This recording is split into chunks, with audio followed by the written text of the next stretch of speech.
everyone, and welcome to Cosmic Conversations. I'm your host, Sheila Seppi, and tonight our special guest is Ismael Perez, and my co-host, well, I'll be bringing Augie up here in just a moment and talking a little bit more about him, but I do want to thank those of you in the audience who are watching us live, or if you're watching us on replay and YouTube or any of the other Conscious Awakening Network platforms.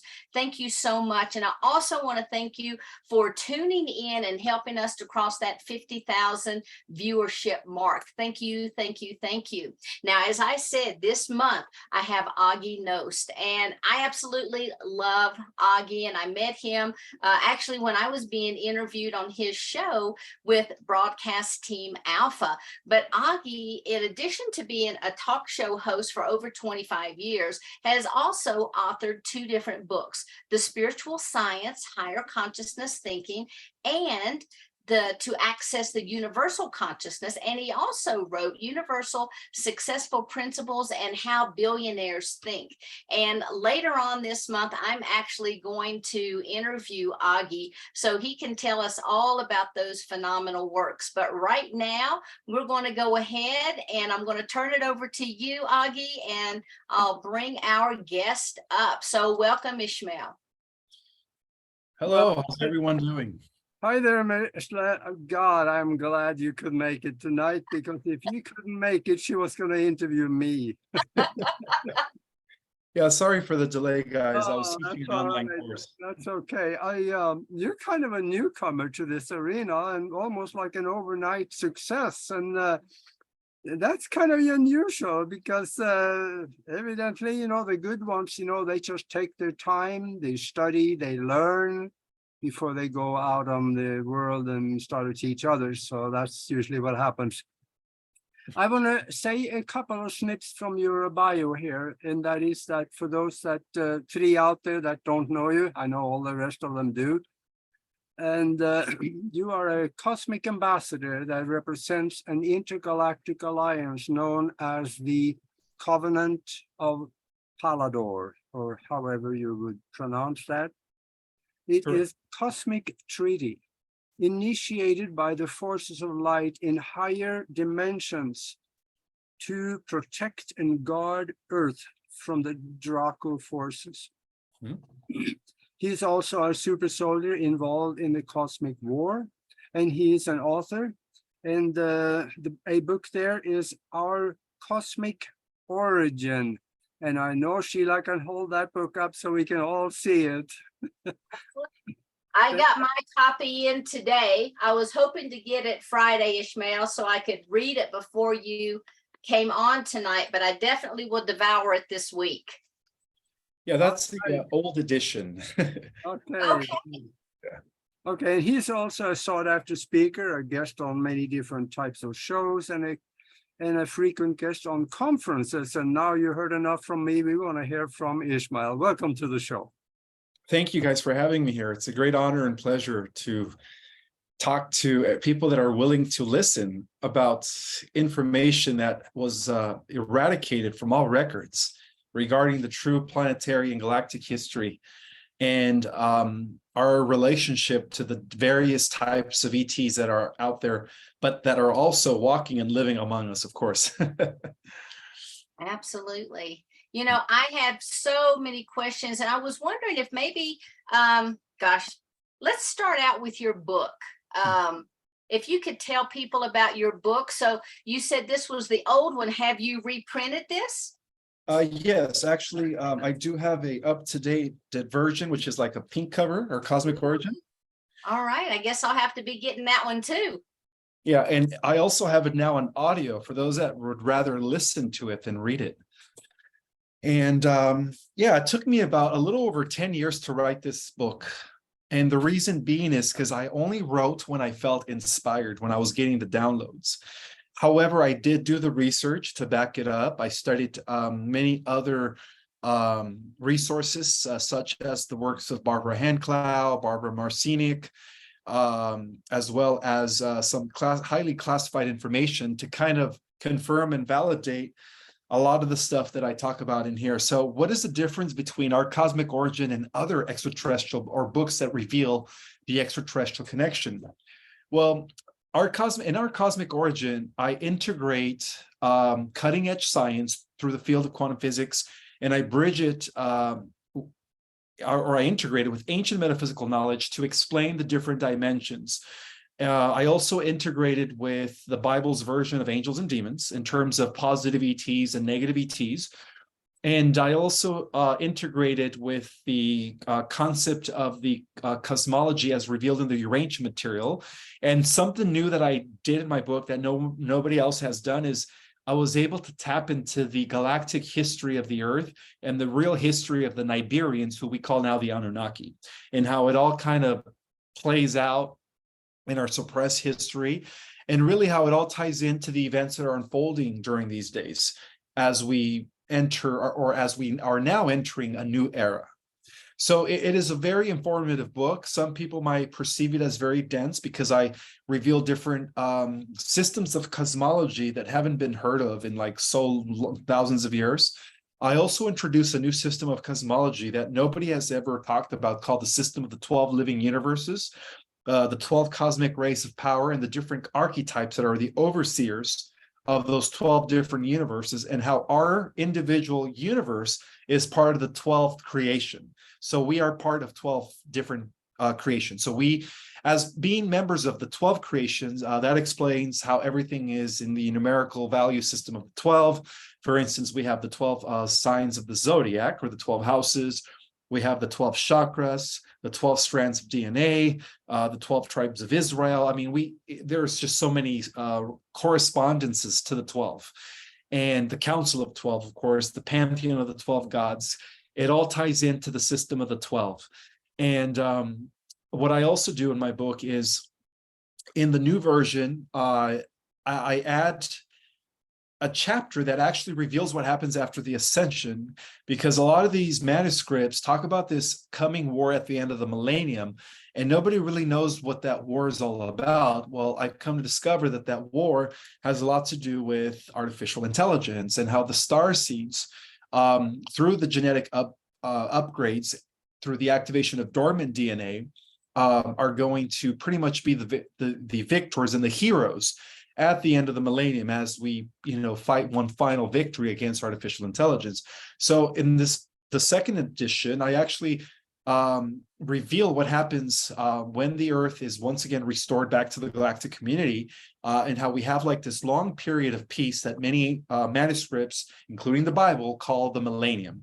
And of course, we call it the age of Aquarius. But at the end of the millennium, we are going to have one final clash, and then that clash will ultimately determine a new era in cosmos, which is going to be very bright, because as many of you guys know, according to the quantum model of reality, the future is in the past are coexisting with the present. So we do win that war. Yay, that's good to know. So Yeah. I also want to ask now, how does this all feed into like the solar flash and the reevaluation process that so many people are talking about right now, where the digital currency is supposed to take effect this month? Again, there will be and many people have supported this concept, some sort of a split in timelines, a bifurcation in timelines, where in one aspect or in one probability, we're not going to have a digital currency. We're not going to have a one world government controlled by AI. That's the negative timeline. Right. Yeah, as I decoded ancient prophecies, there will be some sort of, and as supported by Dolores Cannon, she did talk about this new Earth, this bifurcation of timeline, where the people that are spiritual are going to be part of a paradise Earth, which is what we call fifth dimensional reality Earth, where there is no chemtrails, where there is no cabal, there is no inequality, and technically there is no economy. Everything is different and returning back to the organic way of life. And then there's going to be a different version of the Earth that's also going to split.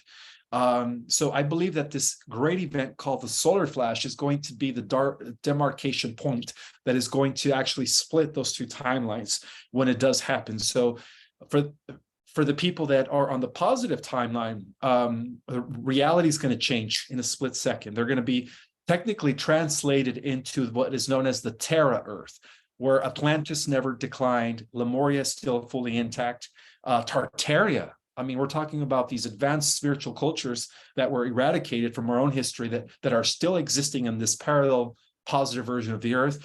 And then for those that do not make the positive split, which is what I guess the religious manuscripts call the harvest, are going to go into this negative dystopian technocratic timeline, which is going to ultimately be ruled by the beast, which is artificial intelligence.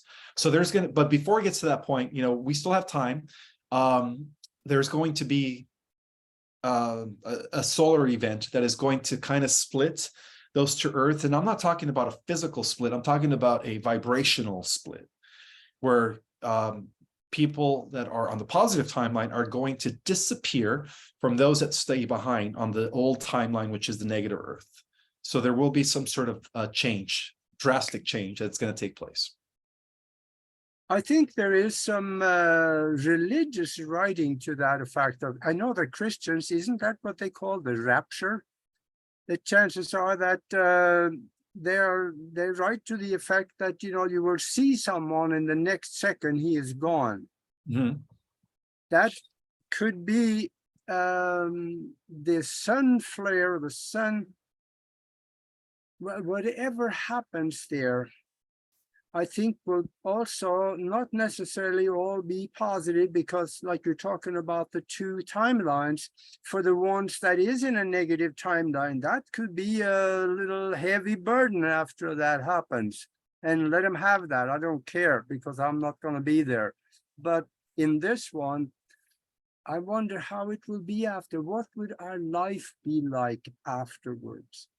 In the positive timeline, we're not going to taste death. Our bodies are literally going to translate from this carbon-based vehicle to a crystalline-based vehicle where we're going to regenerate to looking 30, and everyone's going to be young looking, and we're going to live for hundreds of thousands of years, depending on which density you are upgraded to. You know, the higher because some of us are going to have the opportunity to ascend into higher densities in the 5th dimension.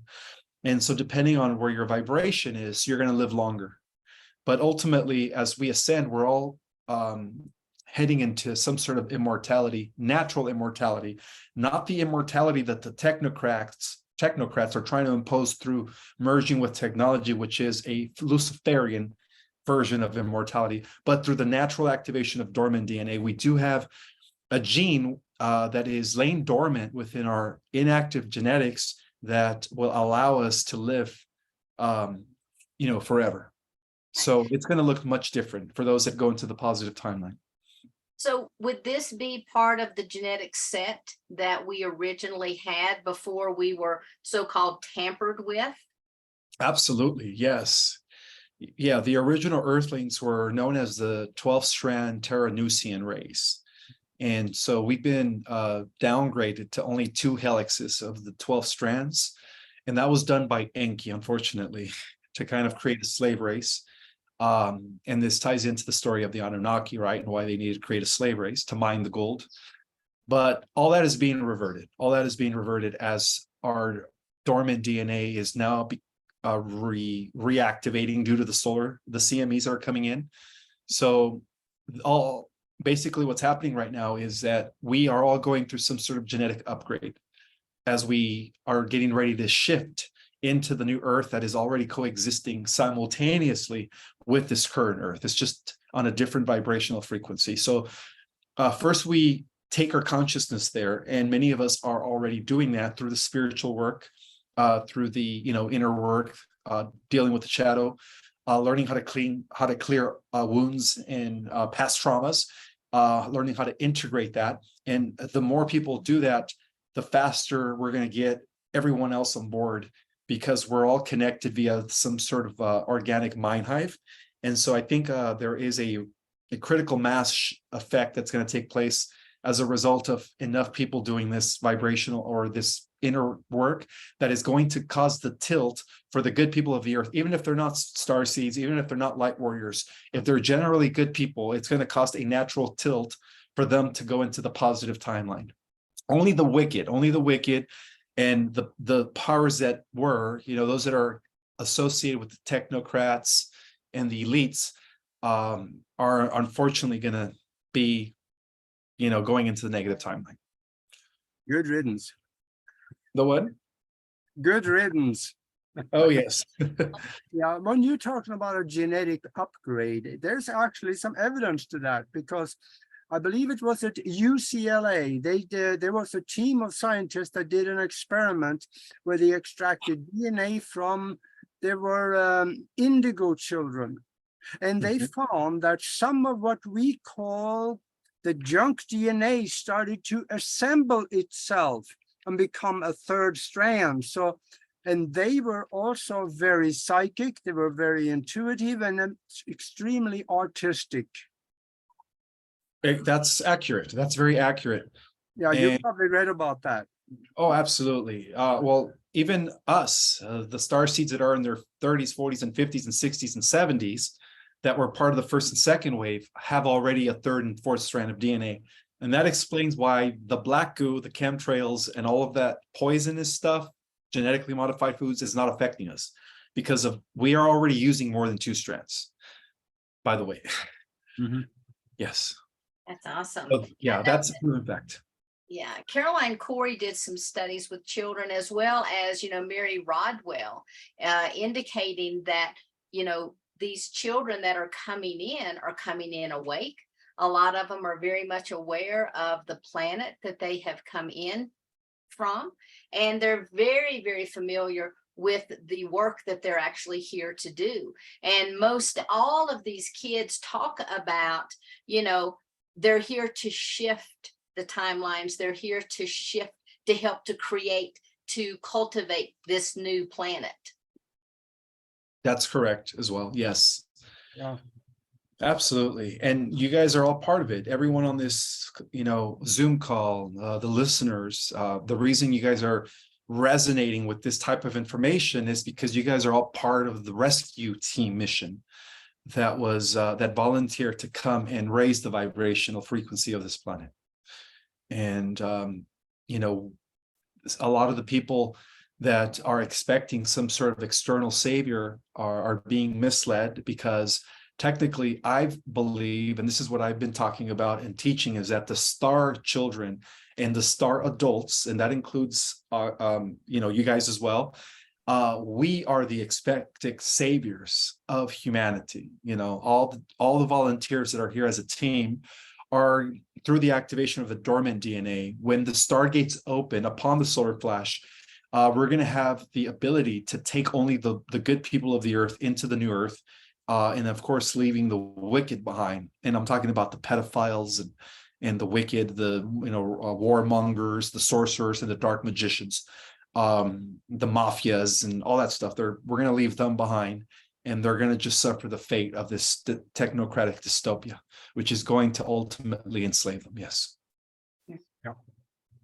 Yeah, it was pretty scary. I saw on a YouTube video where they already have robots, or basically clones, that are so human-like that you really can't tell the difference.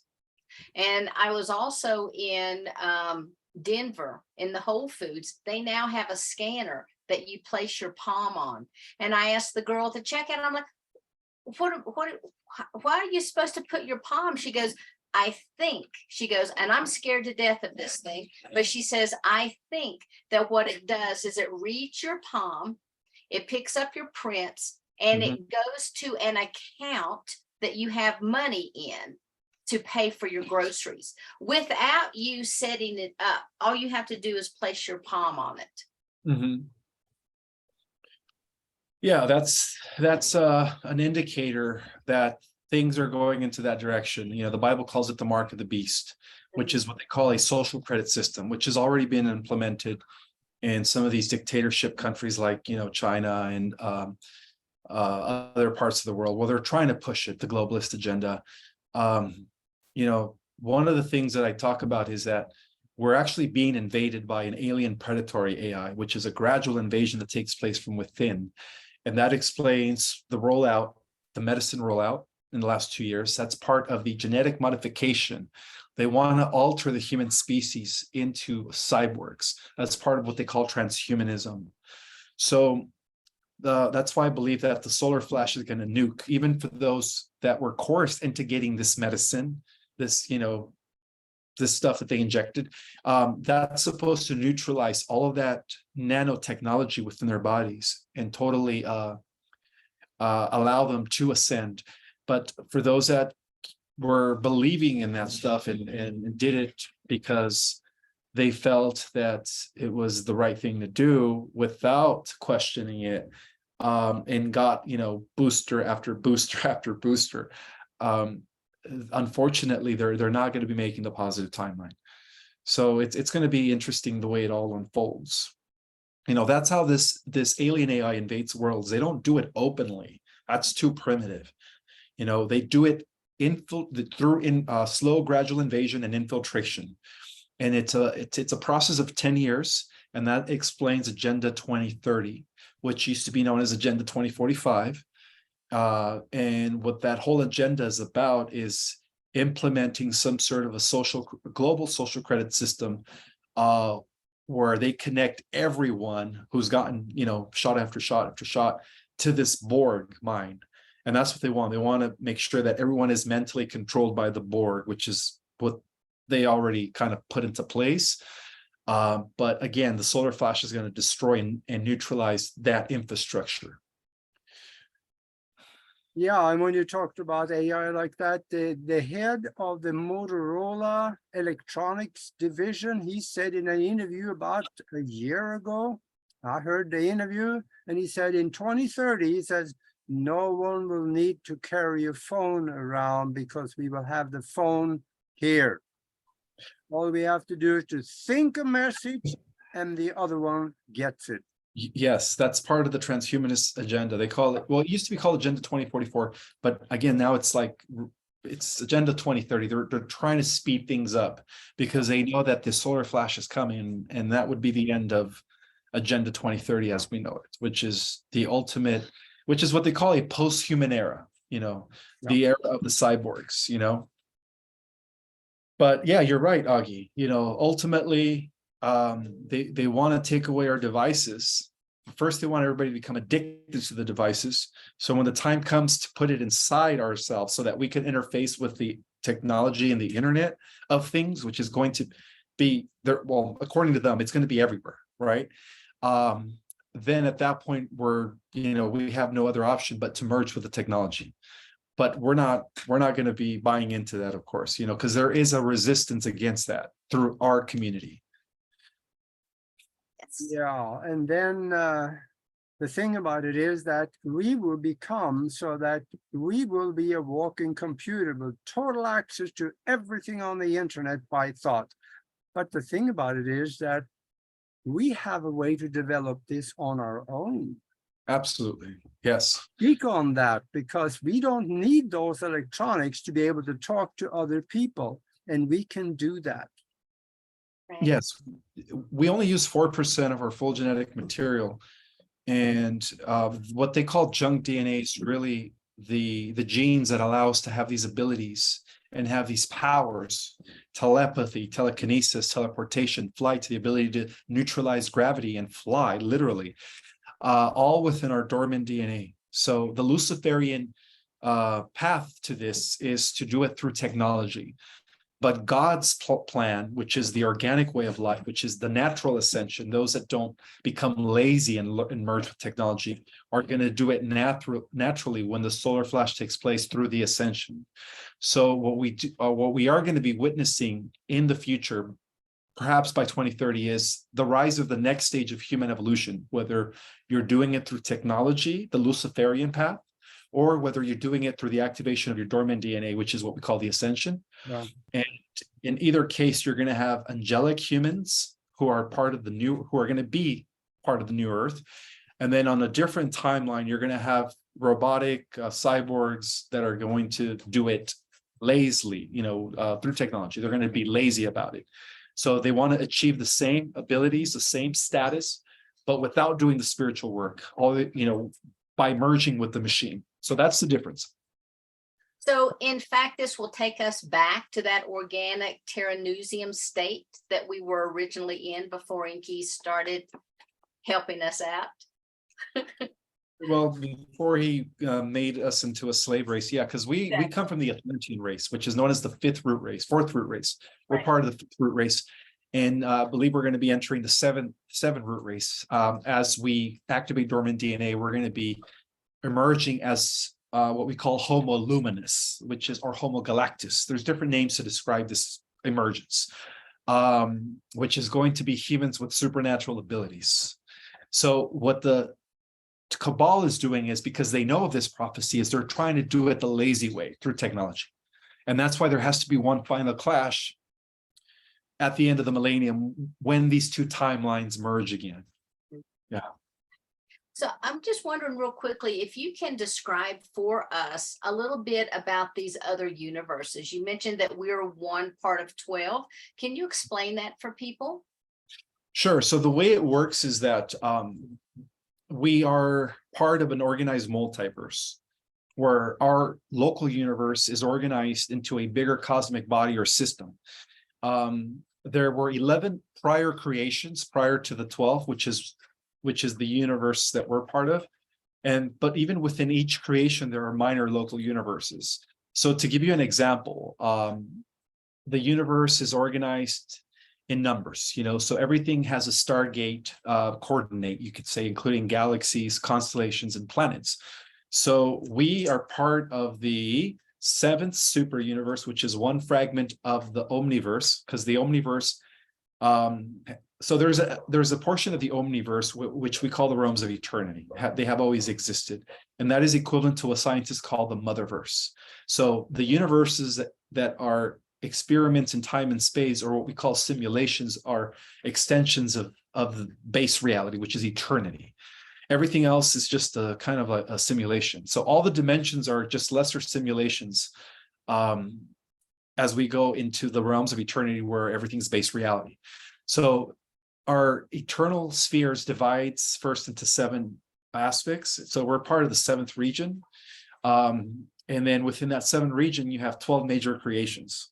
So within the 12 creations, we're part of the 12th creation. So that's where our universe is. So in terms of like numbers, we're part of the 7th super universe, 12 major cosmic sector, which is the 12th creation. Within the 12th creation, we're part of the 3rd minor cosmic sector. Within the 3rd minor cosmic sector, we're part of the 84th local universe.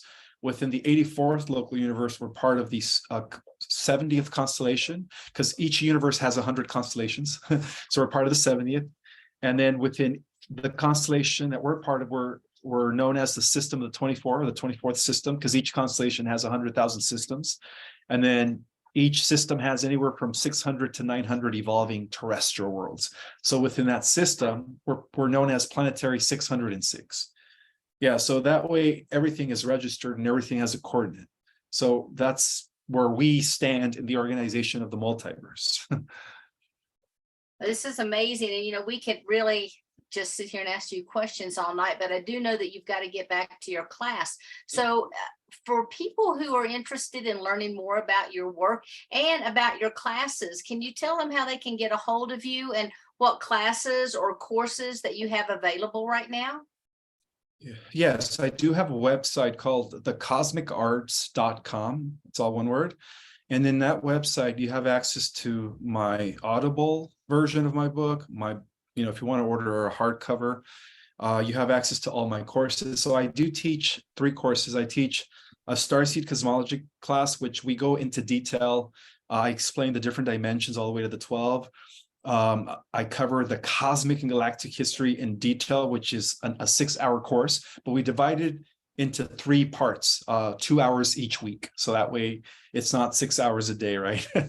I also teach another course where we use your natal chart to pinpoint your origin, your galactic origin, and tell you exactly what system you originated from. So I originated in the Lyran system. on a planet called Avion in the star system of Vega.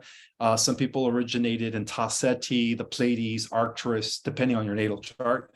I also teach myth and theology, which we go over the different types of mythologies and how it ties into the extraterrestrials, how the gods of mythology are pretty much extraterrestrials and their influence over our world as archetypes.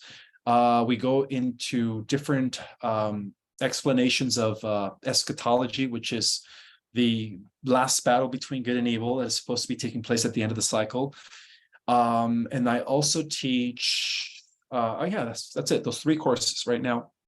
So yeah, that's my website, thecosmicarts.com. That's where you can find me. Awesome. Great, great. Augie, do you have a final question before we open it up to our audience? Yeah, I wanted to have maybe a lot of people are weary out there right now. There's a lot of strange stuff going on, and a lot of people are just flat scared. And I think maybe we could use a little reassurance that I know I've seen enough of the future. I know things are going to be okay, but that's just one voice. We need to hear it from other people. What can you tell people about the future that's going to put them a little more to ease? Well, if you are a good person, if you're living accordingly to spiritual laws, or even if you're just not a spiritual person, but you're just genuinely a good person, you will have a bright future. You know, you will be able to ascend into the new earth. The new earth will consist of 4 densities, density 4, density 5, and density 6, which is known as the Terra Earth. It's already here. It's just existing on these different densities beyond the 3rd. If you're wicked, the only people that have to, I guess the only people that I would say are not going to make the positive timeline are the wicked. If you're out there literally hurting others, if you're out there, if you're a type of person who is just causing emotional trauma, inflicting physical or mental pain deliberately on others, it's about time you change those ways, because if you don't change them when the solar flash occurs, you're not going to be in a very happy place. So for those that are not wicked, there is a bright future, because there is a God. There is a higher intelligence, and it's not the religious God, not a man with the beard sitting on a cloud. It is a universal life intelligent force that is everywhere. And this universal life intelligent field knows everyone, because we are all fractals of that. So because there is a God source above all galactic councils and above all extraterrestrials, the good people of the earth are going to have a bright future.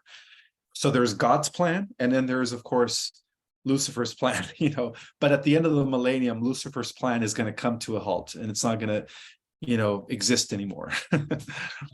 God's plan and the other guy's plan, right? Yeah, exactly. Which is really the artificial intelligence, because for those that follow my work, what we're ultimately fighting on a cosmic level of reality is artificial intelligence.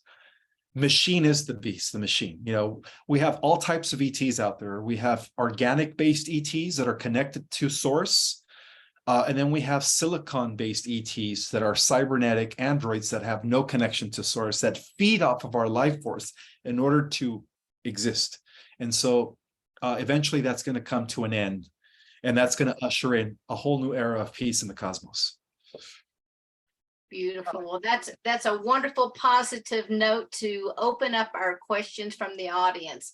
So here we go. All right, Gwinnett, you have your hand up.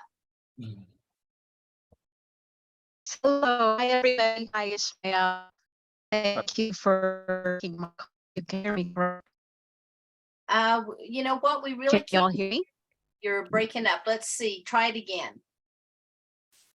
Can you hear me now? Yes. Kind of. Okay, hold on. Let me see if I can put on is this?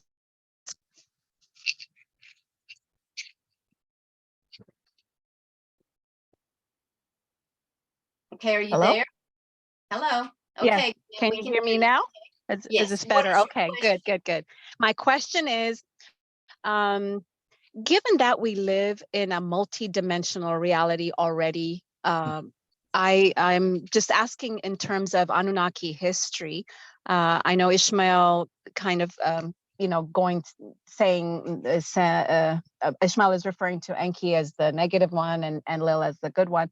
And there are others that refer to the complete opposite. So I guess my question is, Ishmael, given that we live in a multidimensional world, could you be reading a particular timeline and others reading a different timeline? And if that's the case, how does it all fit into this ascension? Thank you. Ultimately, all the timelines are going to be collapsing into one as the bifurcation takes place after the solar flash. But everything we know about the ancient Sumerian gods or the Anunnaki was all inverted by Marduk, who was the son of Enki. Marduk rearranged all the records in order to make him and his father look like the good guys. But when you study other accounts that are not Sumerian in origin, like, for instance, the Greek version, as written by Plato, and if you consider that Enki and Poseidon were one and the same, different translation, and Enlil and Zeus are the same being, different translation, then you start seeing it differently. Because according to the Greek translation, Poseidon had a pair of 10 sons, right? He had 10 sons, the 10 ruling kings. And through his children, he wanted to take over the world and he corrupted Atlantis, and he wanted to bring about world domination. But who stopped him? Enlil, Zeus, or according to the Greeks, it was Zeus. And Zeus was known as the chief god or the guardian of the earth during Atlantean times. And then when you look at their genetics, okay, everything is driven by genetics. When you study who Zeus's mother was, she was the queen of the Pleiades. She was the queen of Alcyone, Antu. And then when you study who his father was, Anu was a direct descendant of the original house of what we call the Syrian High Council, because that's where the original Anunnaki come from. But then later it was infiltrated by the reptilians, the Omicrons or the Draconians of Orion, by giving us Enki, because Enki's mother was Draconian.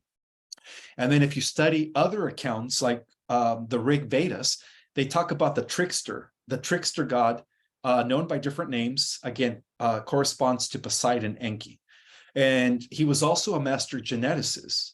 And what does that mean? That means he was able to tamper with the DNA of the original 12-strand DNA Tyrannusian, which was already in place in Atlantean times. And that was the race that Zeus was supposed to guard.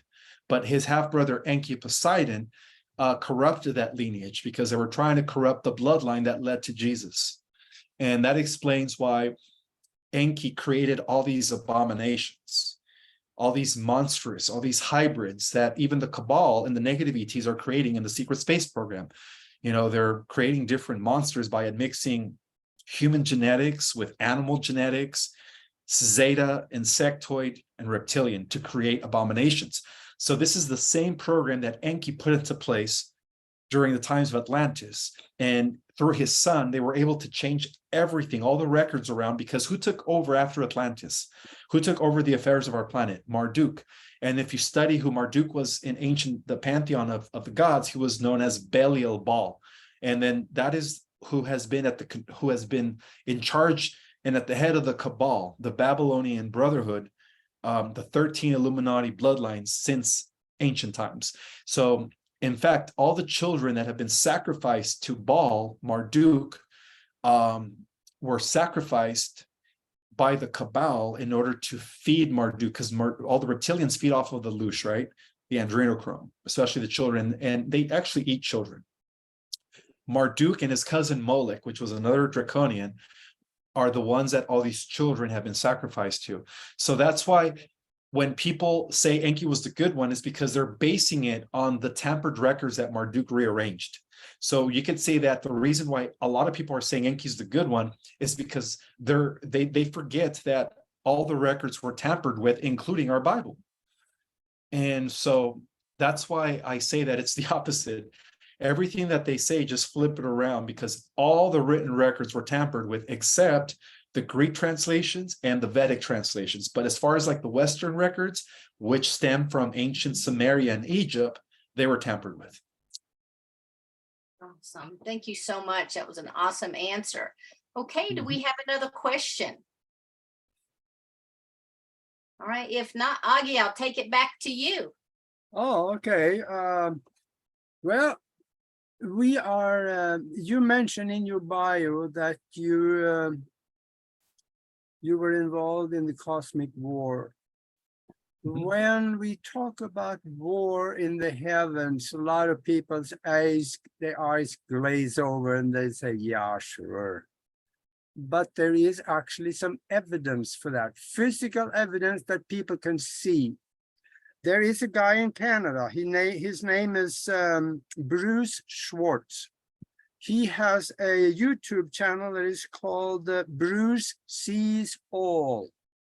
And you need to go look at it because he's got a telescope that is so big that I could crawl inside of it. And he can aim that at the moon, and he has pictures of huge buildings, square buildings and structures and all kinds of stuff on the moon. And also he has a video where he shows huge explosions. They are explosions that is white. It's not any other, it's just a white explosion. And that comes not from oil, that comes from something else. And that it doesn't look like that, but a meteorite or anything like that hit. That is miles wide, this explosion. And there are several of them that he's taken like that. So there's something going on the moon. That could be that war you were talking about. Am I onto something, or is Bruce onto something? Both of you guys are correct. Yes, in the last few years, there's been a huge war between the Earth Alliance faction, known as Solar Warden, and the Dark Fleet and Interplanetary Corporate Conglomerate, which are the off-world groups that are, well, the Dark Fleet and the ICC. Those are the off-world groups that are working with the Draconians and the AI. And then Solar Warden, which is the Earth Alliance, is working with the benevolent positive ETs. So in the last, we could say, since 2014, there was a huge defect. A lot of the members of the ICC defected in Dark Fleet to join Solar Warden in their war on the Dark Fleet and on the negative ETs in order to liberate our solar system from the control of the Dracos. Because the Dracos have been in control of our solar system since the times of Atlantis, since the fall of Atlantis. And so we have recently, the super soldiers of Solar Warden have recently liberated our solar system within the last, I think the liberation came about in 2018, 2019. That's when they took over the moon colonies, the Lunar Operating Command, as well as Arius Prime and other Martian colonies, advanced outposts that were established by the breakaway groups. So recently, within the last few years, we could say that there's been a huge house cleansing taking place within our solar system, conducted by the Earth Alliance in collaboration with the Guardian Alliance and the benevolent galactic fleets that are working with our Solar Warden in order to liberate the Earth. And the reason why the Earth Alliance is not fully yet exposing the cabal is because there's been a few other skirmishes that have been taking place due to some stargates that were left open that have access to Orion. And so some other dark entities have been coming in the last 2 years. And so that's where Space War has been. Space Force, I'm sorry, which is the open version of Solar Warden. That's what they've been doing in the last couple of years, is that they're just securing our solar system before they completely dispose the cabal on a general public level. And along those lines, isn't there some activity occurring right now on Mars? Between Space Force and some negative ETs that are trying to come in through the portals. So the portals are still active. There are old ancient portals, and then there are new portals that were developed by creating artificial jump gates. So a lot of these portals right now, there's a huge war taking place because of these portals. So the Earth Alliance is trying to secure the portals as much as possible so that there is no more invasions coming in from, not only our galaxy, but what we call alternative universes. Yeah, it's a lot of the stuff is, to some, it might sound sci-fi-ish, but it's real. Sci-fi is telling us the truth. So. Yeah, they do. They open it because the dark side have to tell us somewhere what they're going to do. And I know enough about you. I know that you have sources behind the veil that you can ask of things.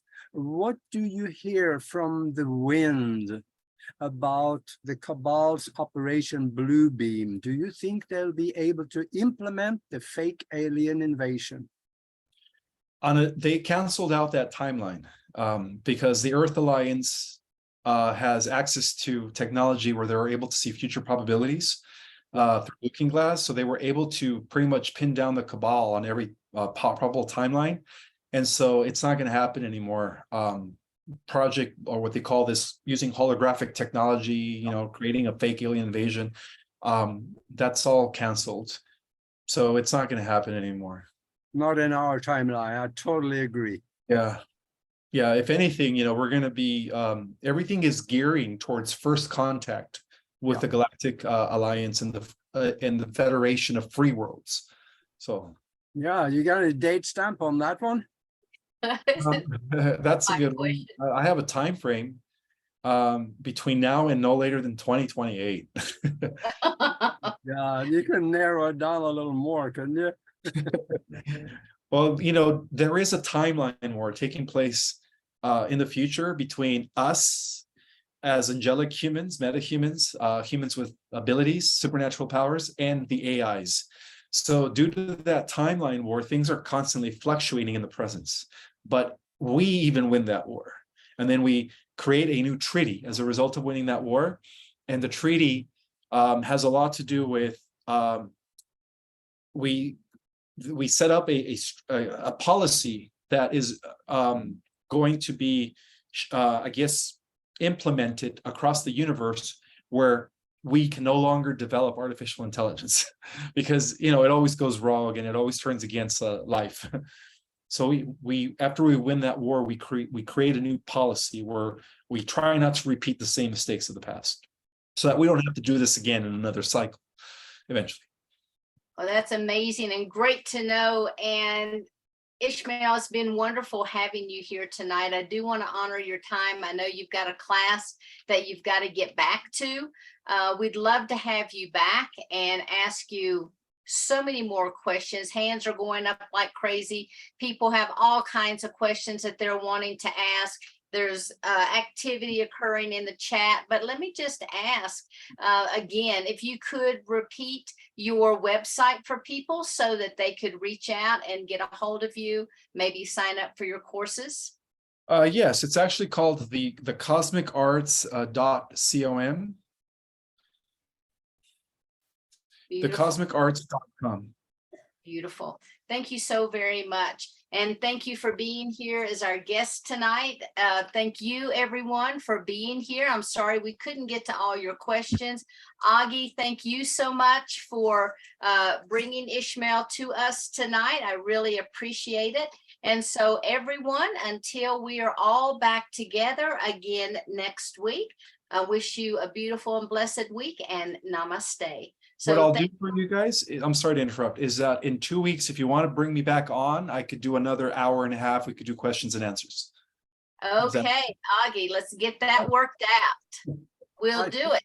I think that can work, actually. I think that weekend, that Monday, I'm giving it a 95% right now because I think I'm almost sure that can be done. So let's talk about that.